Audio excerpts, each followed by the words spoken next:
साहिल पर मुझे अम्मी बहुत करीब महसूस होती है। हमारी सारी आखिरी यादें उसी जगह से जुड़ी हुई हैं।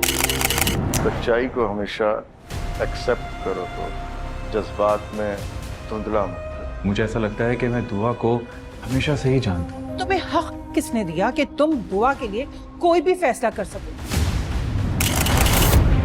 आपकी तो फेवरेट दुआ है, आपको तो हर चीज उसी से मंगवानी होती है।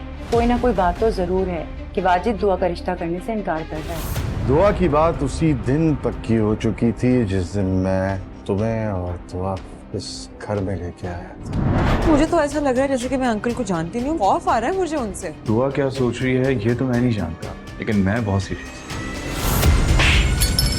तुम मेरी अंधी मोहब्बत की गलती हो। काश उस वक्त मैंने अपने बाप की सुन ली हो।